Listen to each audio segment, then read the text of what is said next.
Antes de Pompeyo Magno hubo otro Pompeyo. Un hombre nuevo a los ojos de la vieja nobleza, más cruel, más ambicioso, y con un ejército propio. Se llamaba Cneo Pompeyo Estrabón. Venía del Piceno, lejos del centro político tradicional, y en Roma lo miraban con ese recelo que se reserva a quien asciende, sin el pedigrí de los grandes linajes. Pero cuando estalla la guerra social, Estrabón no solo gana batallas, gana hombres. Y en una república, un general con hombres leales no es solo un comandante, es una amenaza.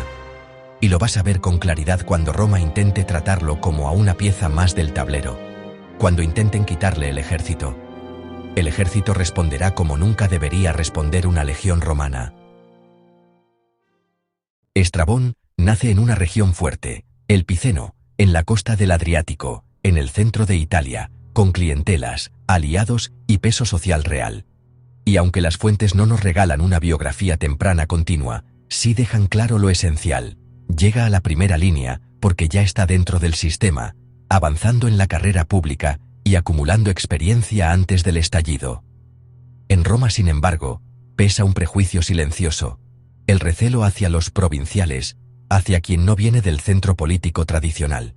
Y por eso su ambición tiene una dirección clara: subir y demostrar que puede mandar. Antes de que Italia arda, ya ha pasado por mandos y administración fuera de Roma, aprendiendo a gobernar hombres, recursos y disciplina lejos de la mirada del foro. No es un idealista, es un político general práctico, con hambre de reconocimiento y con una base regional que Roma no puede ignorar cuando llega la emergencia. Y esa emergencia llega en el 91 a.C. La guerra social estalla porque los aliados itálicos, cansados de luchar por Roma sin ser Roma, exigen ciudadanía. En ese tablero, el Piceno no es un rincón, es un frente decisivo. Y aquí está el punto que explica por qué Estrabón llega a la guerra. Roma necesita hombres rápidos, reclutamiento inmediato, mando práctico, y Estrabón puede ofrecer lo que el Senado no puede improvisar desde la capital: levantar tropas en su propia tierra. No va al Piceno como quien recibe un destino cualquiera. Sale del Piceno con un ejército y con la autoridad social para mantenerlo unido. En Firmum, los itálicos lo derrotan y lo encierran. Para cualquier general, eso sería el principio del fin. Para él, es una oportunidad. Aguanta, espera, y cuando el enemigo baja la guardia, convierte el encierro en una trampa. Coordina una salida frontal mientras una fuerza aliada rodea por fuera y prende fuego al campamento enemigo. La línea rebelde se rompe, su jefe cae, y los supervivientes huyen hacia Asculum. Es una victoria de cálculo, paciencia, maniobra y golpe exacto. Y con Firmum, el camino queda marcado, porque lo que viene ahora ya no es una escaramuza, es una ciudad entera a la que Roma quiere convertir en ejemplo. Asculum no es una ciudad más, es el lugar donde, según el relato tradicional, la violencia estalla de forma irreversible. Allí se mata a romanos, allí se rompe el miedo, allí la rebelión deja de ser conspiración y se vuelve guerra abierta. Y por eso para Roma, Asculum no puede ser solo recuperada, debe ser castigada. Estrabón entiende el tipo de guerra que tiene delante. No es una campaña de frontera, es un cerco en Italia, contra enemigos que conocen Roma por dentro. Así que no busca un golpe rápido para lucirse. Monta un asedio largo, metódico, casi administrativo. Cortar caminos, aislar la ciudad, mantener líneas, construir obras, apretar lentamente. Y el cerco se convierte en un desgaste de meses. La guerra pierde épica y gana algo peor: rutina. Pero Asculum no está sola. Aparece Gayo Judacilio, un líder itálico y nativo de la ciudad, que llega con fuerzas para salvarla. Aquí la historia se vuelve tragedia interna. Las fuentes cuentan que Judacilio intenta coordinar una salida y un ataque simultáneo para coger a los romanos entre dos fuegos. Y la propia ciudad no ejecuta la maniobra como él exige. Judacilio entra igualmente, furioso, desesperado, y dentro de Asculum estalla la purga. Mata a quienes considera responsables o enemigos, como si quisiera limpiar la ciudad antes de verla caer. Y cuando ya no ve salida, el gesto final es casi ritual.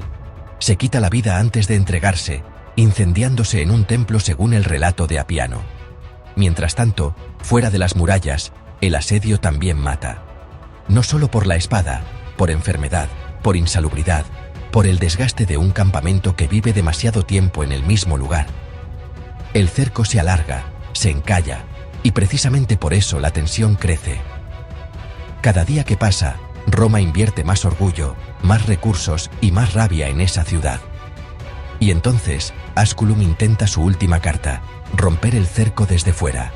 Un ejército rebelde avanza para aliviar la ciudad. Si lo logra, el prestigio de Estrabón se derrumba. Y el ejemplo se convierte en esperanza. Llega el momento decisivo. Asculum no cae solo por hambre. Cae cuando el ejército que venía a rescatarla es derrotado por Estrabón. En el exterior se libra la batalla clave, y el auxilio se rompe y huye. Entonces, desde las murallas, la ciudad lo entiende por fin. Ya no queda nadie que pueda salvarla. Asculum está sola y está perdida. La rendición llega hacia finales del 89 a.C. Roma entra, y no entra como un juez. Entra como un escarmiento. Las tradiciones transmiten una represión durísima, ejecución de dirigentes y castigo ejemplar. En algunas versiones, destrucción y matanza de gran parte de la población, quema de edificios y templos, como una manera de borrar la ciudad rebelde y convertirla en aviso. Y sin embargo, en medio de esa brutalidad, aparece el otro lado del método de Estrabón, el premio. En el campamento de Asculum, el 17 de noviembre del 89 a.C., Estrabón firma un decreto por el que concede ciudadanía romana a una unidad de caballería hispana por su valor. Esto no es cuento, es piedra bronce, es epigrafía, el famoso bronce de Ascoli, que conserva el acto como documento oficial. Es el momento en que se ve con claridad la fórmula completa. Terror para los rebeldes, ciudadanía para los útiles. Tras Asculum, la guerra cambia de temperatura. Para muchos autores modernos, esta victoria es un punto de inflexión. No porque la guerra social termine de golpe, sino porque Roma demuestra que puede aplastar el símbolo y a la vez conceder ciudadanía selectivamente como arma política para desactivar la rebelión en otros lugares. Estrabón no sale de Asculum solo como vencedor, sale con algo más peligroso: la certeza de que la república puede recompensar con leyes y castigar con fuego. Y cuando un hombre aprende a manejar ambas cosas desde un campamento, lo siguiente ya no es una batalla, es poder. Roma lo recompensa. Estrabón, cónsul en el 89 a.C., recibe lo que casi nadie obtiene en esa guerra: un triunfo por su victoria sobre los picenos de Asculum. Un general pasando bajo los arcos de la ciudad, con el ejército mirando, con Roma fingiendo que todo vuelve al orden. Pero el triunfo tiene un precio que no se paga con oro, se paga con precedentes. Porque ese desfile no solo celebra una victoria, consagra un método. Estrabón ha demostrado que, en una crisis, un comandante puede ganar poder real sin necesidad de reformar ninguna ley. Basta con controlar hombres armados, repartir recompensas y crear dependencia. Incluso promulga medidas en ese contexto, como la Lex Pompeia de Transpadanis, que concede el derecho latino a comunidades al norte del Po y abre a sus élites una vía hacia la ciudadanía romana, encajando con la política romana de ir modulando derechos en Italia para apagar la guerra. Y de paso, reforzar autoridad. Y aquí está el giro: cuanto más lo necesita Roma, más difícil será deshacerse de él. Porque Estrabón empieza a intuir algo: si mi ejército es el que mantiene el equilibrio, ¿por qué iba a renunciar a la llave? Y esa idea no va a quedarse en el Piceno, va a viajar a Roma. Cuando el Senado intenta moverlo como una pieza más, Estrabón va a enseñarles que no es una pieza, es un jugador. En el año 88, Roma entra en otra fase. Ya no es solo guerra social, es el inicio del veneno interno que desembocará en guerras civiles. Sila marcha sobre Roma con sus legiones. Un hecho sin precedentes, una señal de que la República ha cruzado una línea. Y Estrabón, con un ejército importante aún en Italia, se convierte en una incógnita peligrosa. No es un idealista, es un calculador. Su poder está en la ambigüedad, en no definirse hasta que el precio sea correcto. Sila intenta neutralizarlo, y la solución es administrativa en apariencia, pero en realidad es dinamita. Moverlo quitándole el ejército. Se envía a Quinto Pompeyo Rufo, cónsul de ese año y colega de Sila, para asumir el mando de las tropas que Estrabón sigue controlando. En papel es una reasignación. El Estado cambia al comandante. En la práctica es una provocación, porque implica decirle a un vencedor que sus legiones ya no le pertenecen. Justo cuando esas legiones empiezan a sentir que su futuro depende más del general que del Senado. Y entonces ocurre lo impensable, pero ya no imposible. Los soldados no aceptan. No se limitan a murmurar ni a retrasar órdenes. El campamento estalla. En medio del caos, Rufo es atacado por los propios hombres a los que viene a mandar y muere en un motín. No es una batalla formal en campo abierto. Es algo más venenoso, más romano en ese momento histórico. Violencia interna, disciplina rota, la autoridad de la República hecha pedazos dentro de su propio ejército. Y Estrabón, como mínimo, no lo impide. Quizá lo tolera, quizá lo alimenta. El mensaje es brutal. El Estado puede nombrar a quien quiera, pero si el ejército no lo acepta, el nombramiento vale cero. Y entonces llega el año 87. La ciudad se parte entre facciones. Cuando Cina y Mario se acercan a Roma, el Senado pide ayuda y Estrabón se presenta con su ejército, pero no se compromete con decisión. Juega a dos bandas, negocia, presiona y solo actúa de manera parcial. Incluso se le atribuye un ataque sin éxito contra fuerzas de Sertorio. Estrabón espera el momento perfecto, hasta que la historia le cobra su arrogancia. Estrabón muere en el año 87 en su campamento, en un contexto de enfermedad y condiciones insalubres propias de un ejército estacionado durante demasiado tiempo.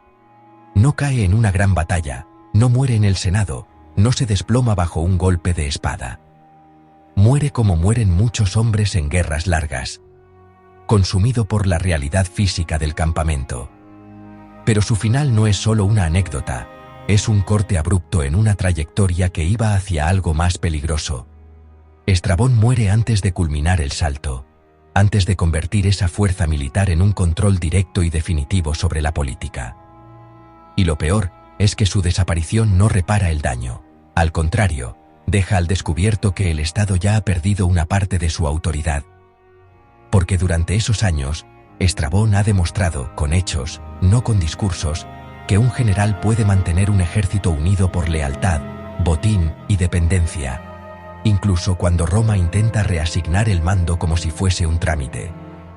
La República aprende, demasiado tarde, que una legión puede obedecer a un hombre más que a un cargo. Estrabón no deja solo un recuerdo oscuro, deja un manual. Deja la idea de que un ejército no es únicamente una herramienta para ganar guerras, sino una llave política capaz de abrir puertas en Roma, influir en nombramientos, condicionar decisiones, forzar pactos, intimidar rivales. Su hijo aprenderá esa lección demasiado bien. Pompeyo Magno heredará el nombre, sí, pero sobre todo, heredará la intuición más peligrosa que un romano puede tener en ese siglo, que en una república agotada, la fuerza organizada no solo protege el orden, puede reemplazarlo. Si te ha gustado esta historia, suscríbete para no perderte los próximos episodios de La República. Aquí cada victoria tiene un precio, y cada general deja una lección peligrosa.